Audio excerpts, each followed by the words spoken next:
Hi, everybody. It's Lisa Shield, and this is Lunch with Lisa. So, today I wanted to read you a Zen story. I love Zen stories because they always have these wonderful spiritual twists at the end of them that really make you think. So, I'm going to read you one today, and it's called A Picture of a Cat. Once at a party, a successful merchant heard that all his wealthy friends owned a drawing from a famous Zen painter who lived outside of town. So one day the merchant went to visit him. I would like a picture of a cat, he told the famous calligrapher who worked with brush and ink alone. I love cats and I want to hang a masterpiece of a cat in my home, said the merchant. This will be very difficult, answered the Zen painter. I have never drawn a cat before. Please come back in 2 years. The merchant gave him a bag of coins and said, I will pay you even more when you are finished. The 2 years passed slowly for the merchant because he was so eager to impress his friends with the new painting. Finally, the day came and he journeyed once again to the painter's house. But upon his arrival, the Zen master's wife answered the door and said he was not home. The merchant suspected that his masterpiece was not yet finished and he would return in a week. Again, the merchant visited the Zen master's home, and this time he caught him sneaking out the back door. I want my painting, insisted the merchant. But it's not ready, explained the Zen painter. Then show me what you have, demanded the merchant.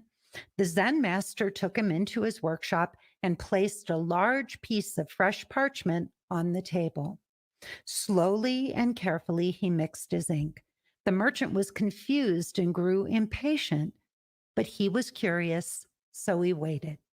Finally, the master dipped his paintbrush into the ink, and with amazing grace, he moved his arm over the parchment. In 30 seconds, with very few strokes, he produced a beautiful painting of a cat. The merchant's eyes grew large in amazement, and upon its completion, he exclaimed, It's so lifelike, a true masterpiece. He set a large bag of gold upon the table. Then his smile vanished. Why did you make me wait 2 years? He said with consternation. The painting took you only less than a minute. Without a word, the painter turned to a large cupboard standing nearby. He opened its doors, and out floated thousands of ink drawings of cats. Isn't that amazing? I love that. So, why am I telling you this, right? I'm a love coach. Why am I reading you a story about drawings of cats? Well, I want you to think of each of your dates like like one of those cat drawings that floated out of that Zen master's closet. I want you to think about every single date you go on as practice for the big one, for that moment where the guardian of your soul sits down in front of you on a date. And you may have had to draw many cats or go on many dates prior to that so that when the big moment comes, you're ready. Isn't that amazing? We think so much about the struggle, right? All of those drawings of cats to get us to that one image, that one moment in time. And we struggle through all of those dates. We make it so difficult, but it takes all of those dates, it takes all of those drawings of cats to be able to be in that moment on a date when the guardian of your soul shows up. I know for myself, I got very clear that there was work that I had to do, that I didn't know how to draw a cat, that I didn't know how to be a partner to the guardian of my soul. I wasn't quite ready for that. I had this beautiful image in my mind of what that relationship was going to look like when I got there. I knew in my heart how I would feel when I met him, but I didn't have the emotional makeup yet to be able to step into that relationship. I needed practice. And so I knew that every date I went on was a stepping stone. It was like another drawing of a cat, so that when I sat down in front of the guardian of my soul, Benjamin, I would be ready, right? I would be able to take out my pen, and within a few strokes, I would be able to draw that masterpiece. And it's true. I don't know about a lot of you, but I'm guessing that many of you have been really working on yourselves. You've been spending time listening to Facebook Lives like mine. You've been watching YouTubes, you've been reading books and going to therapy and working with wonderful mentors and coaches, just looking to glean or absorb as much information as you can. And you're preparing yourself for that moment when you sit down, when the guardian of your soul sits down, when the two of you are across from each other and you have that beautiful moment where your souls connect and you know that this is the one. And it's all of that practice leading up to that moment, right? All of those dates, all of the tears we cry, all of the rejections we face, all of the false starts, right? There's tons of false starts in dating. Times where you go on dates and you're so hopeful and you think, oh my gosh, this guy is great. And I really could do this. If he's game, I'm game, right? I would love to explore this and see where it goes. So there's all those false starts because the guy doesn't want to go forward with you, or you don't want to go forward with him. And all of that is teaching you how to navigate the emotional ups and downs of opening up to intimacy.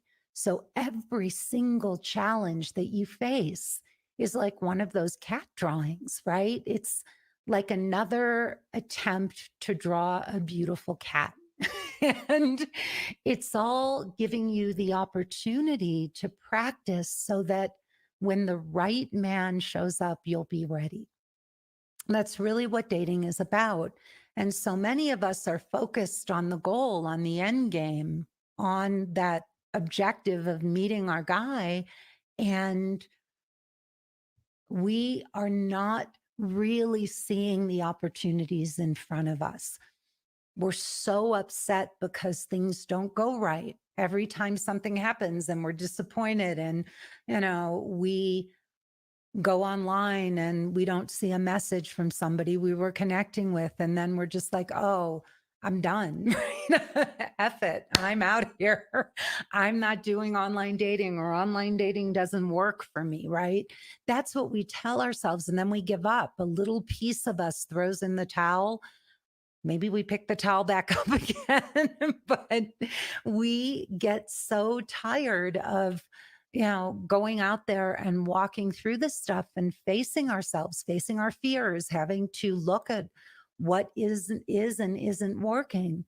But I will promise you, if you keep going and you don't give up, you're going to get there. You're going to get there, just like that Zen master who drew that beautiful painting of a cat in a few strokes. You will get there. It will get easier. You will find that you're less anxious if you walk through your fears. If you keep going forward, you'll find yourself showing up on dates, and somehow you'll just feel more confident because you keep going forward. Now, to do this successfully, you have to learn to have a positive inner dialogue. One of the problems is that many of us are really beating ourselves up. We're not being positive. We're not being encouraging. We're not learning from each experience. And so we get upset. We keep beating ourselves up and we keep setting ourselves back. Hi, Emma. It's great to see you. So we need to keep moving forward. We need to keep learning from every date, from every experience, right? And know that there's going to be challenges along the way. There's stuff to look at. There's reasons why we don't have the relationships we want.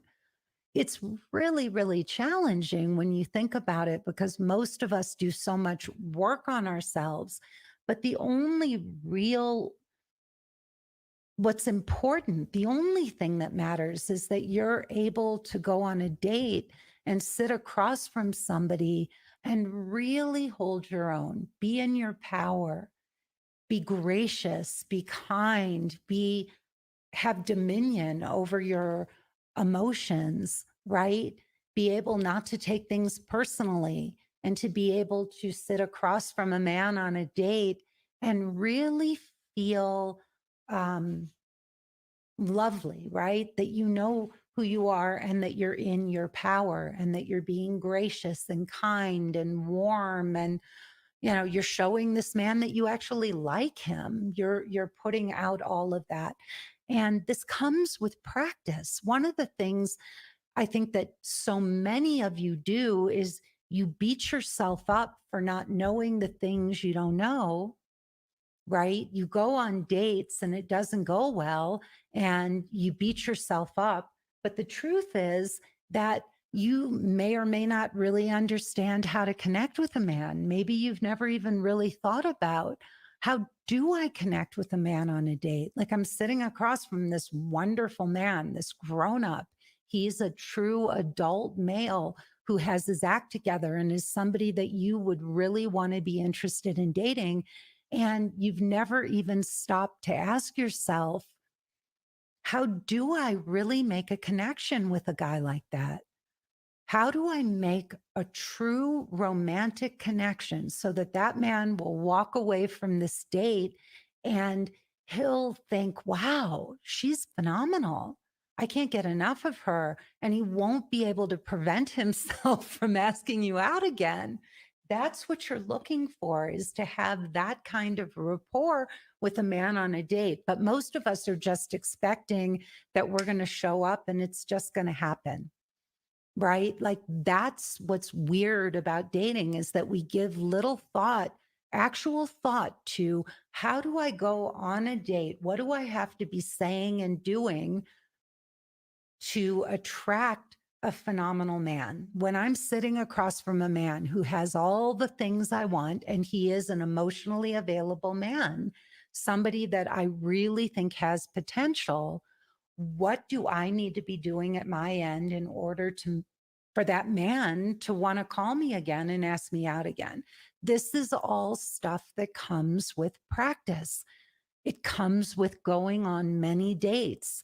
I don't know why it is, that we think that we're just supposed to go on a date, sit across from somebody, and then it's going to click and we're going to live happily ever after without ever doing any work in this part of our lives to make that happen.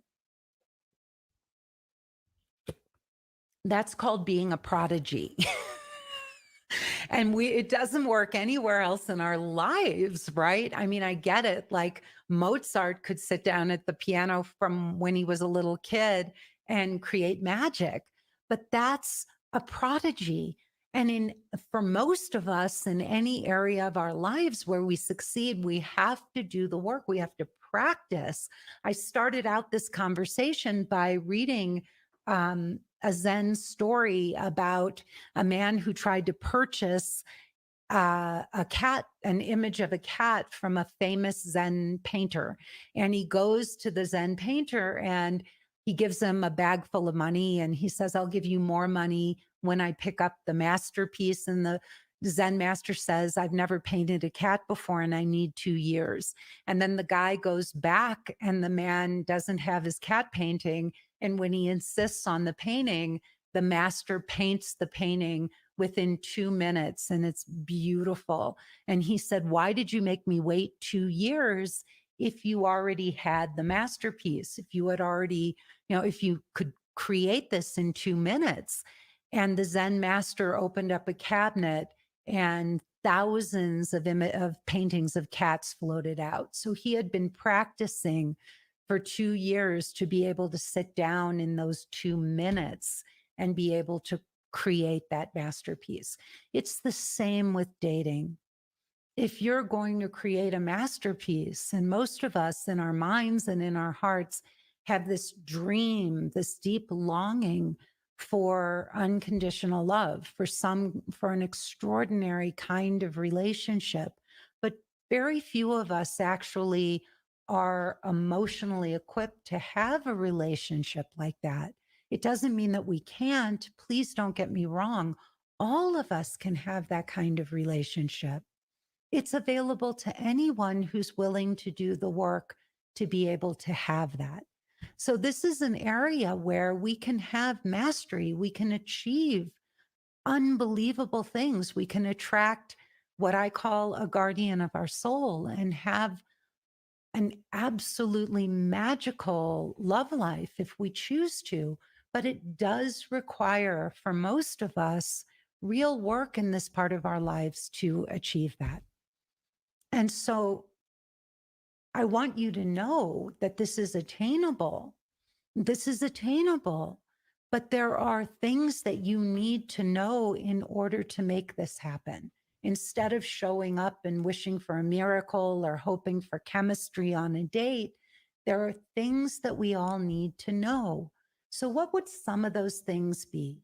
I don't know if anybody knows what some of those things would be that we would need to understand in order to be able to attract and keep a soulmate or guardian of your soul relationship. So for me, I'm going to share some of the things that I had to learn. Men were not attracted to me at all. For most of my life, I really got very little male attention. And I woke up when I was about to turn 40. I had done so much self help work. I mean, it was insane, like one thing after another, working with, sometimes I was doing 3 different programs at a time. And I had gotten to a place where I was happier than I'd ever been in my life. I loved who I was. I had a ton of friends for the first time in my life, and really good friends, like really friends I was proud of. And there were no men. I wasn't getting asked on dates. I couldn't get a guy to look at me. And I had had relationships, but I knew that I was settling in every single one of them. And it wasn't that these were not great guys, but they were missing some key pieces that for me had to be there. And I was settling for these men because they were kind or because I needed companionship and I didn't want to be alone. And they were cute, but they really were not lifelong love material. Trust me. Even though I still think many of them were sweethearts, but they just were not the right guys for me for the long run. But I was scared. I knew that I also wasn't ready to be with that guy. I wanted to be with that guy, but if he had sat down in front of me, I would have been terrified of him. And I'm sure that plenty of those guys, I had gone on dates with many guys like that, but yeah, I just, they scared me, or subconsciously, I turned them off or whatever, but I wasn't ready for that. I know that because when my husband and I went on our first date, I knew that this was the kind of man I had always been looking for. I was able to see that he was remarkable, unlike anyone I had ever known. But a part of me also knew that he was in a different league. And I'm not saying that I couldn't be in his league, but I knew that this guy was like in a league of his own. And I had a talk with myself, a very conscious talk. One part of me wanted to run away because I felt like I wasn't ready for it. And another part of me said, Lisa, you have to go for this because he really, really likes you. And um, if it doesn't work, then it doesn't work. You'll get through it. Don't worry. but you need to go through this. You need to face this and see what's on the other side because this guy is crazy about you. And so I did. I went for it. And I guess I was ready. I was ready. It didn't mean that I was at his level. I don't think I was at the time. But the thing that I told myself was that I had grown so much and I had gone on so many dates and I had faced so many fears along the way and so many of my insecurities. And so I knew that I was ready to go for this. I was ready to give it a chance and that I was a great student. I had become a great listener and I didn't take things personally anymore, or at least many things that I had in the past. And I knew that I um, was able to communicate my needs and not be reactive. So I felt like I had grown a lot and that I was ready for the challenge, right? And I was willing to see where it went. And thank God I did because we've been together for 19 of the most amazing years I could imagine any woman ever having on this planet. And yeah, but it was all the dates and it was all the growing. It was all those cat drawings that I had to make in order to get here and be ready for something like this. So you got to do the work. You can have it, but you've got to do the work. You've got to put in the time. You've got to really, really be willing to face your fears. Yeah, Carolyn says, thank you so much for sharing, feeling very much in that space. Carolyn, I know you, honey. I know your journey. You are so courageous. And I know that it hasn't been an easy one. And I know that this is what you want more than anything.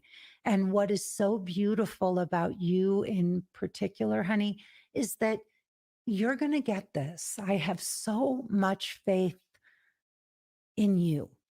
And just know that it's all going to click into place. It will. Just keep doing what you're doing, honey. Show up, be courageous, and just keep putting one foot in front of the other and looking at yourself and asking yourself, how can I grow from this? What is this experience teaching me? What are the things I can take away from this? They're going to have their own growth and learning, right? And it takes two people who come together. And usually, if there's some kind of interaction, if there's some kind of emotional hook there on both sides, it means that both of you had something to learn. My ex husband, who was a pathological liar, he had his own stuff to learn, but I also had to do the work on myself. I picked him and stayed with him for 13 years. I stayed in that relationship. It wasn't healthy. I wasn't happy. I wasn't growing, but I stayed, and I have to own that. I had to own my piece of this and separate and apart from him. I really figured out that he had to look at his stuff, but I had to look at why did I pick this guy and why did I choose to stay with him for as long as I did. So yeah, it's all about growth and learning, ladies.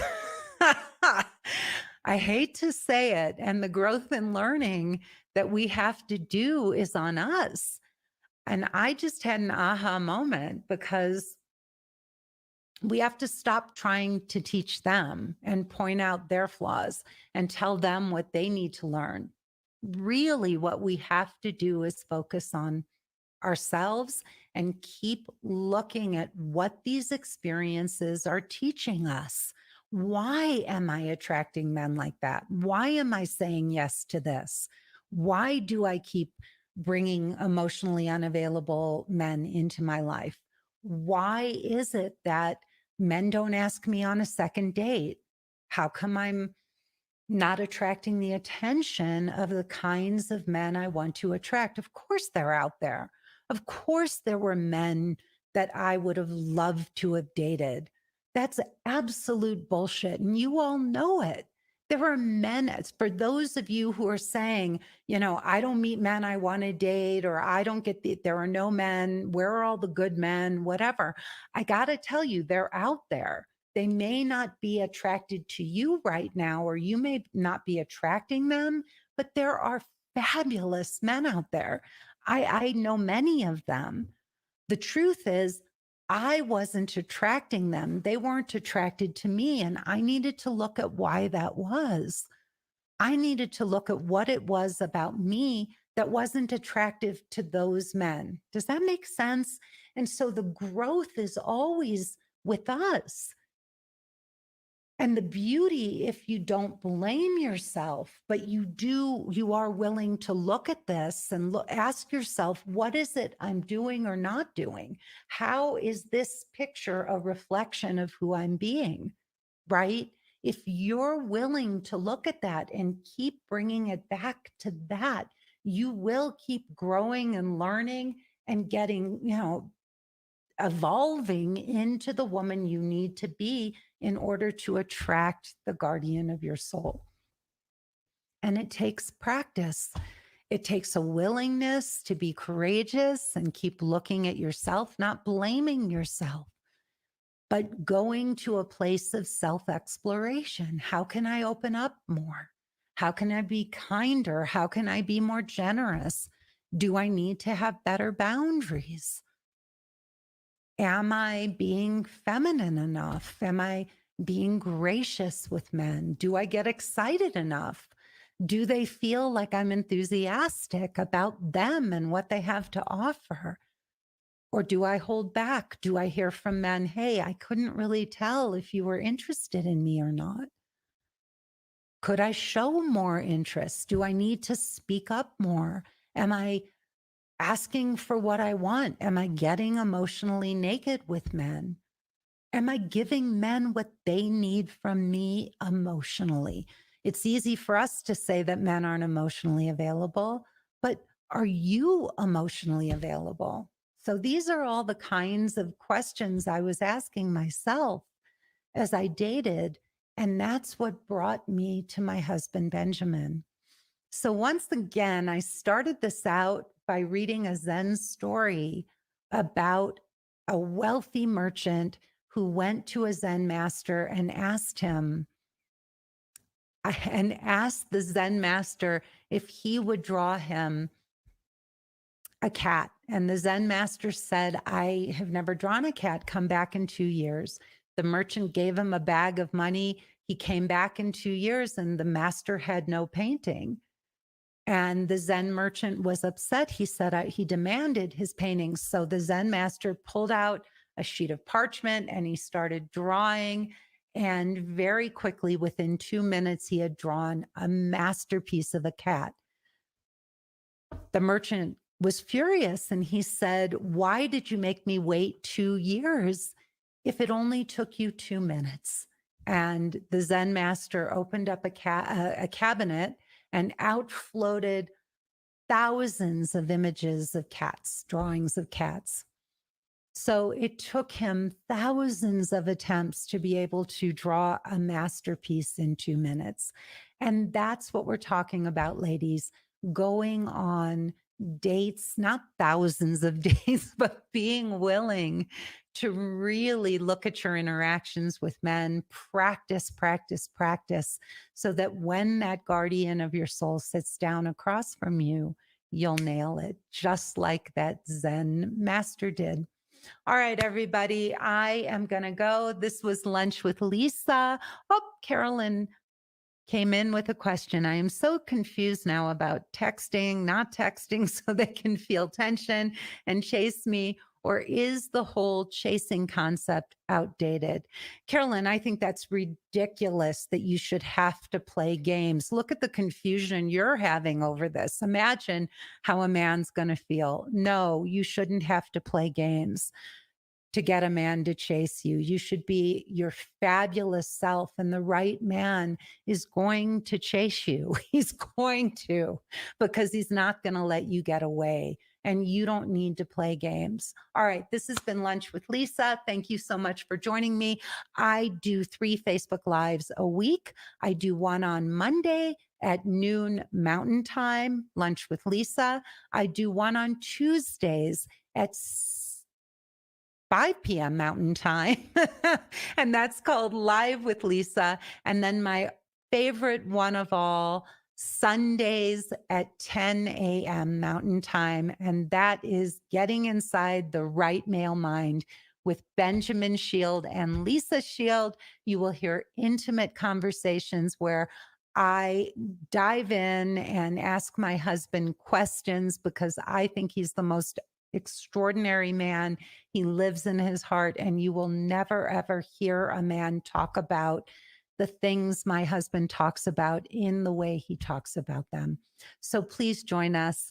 Give me a heart or a thumbs up if you like today's talk, and I will hopefully see you back here again next time. Bye bye, everybody. Have a wonderful rest of your day.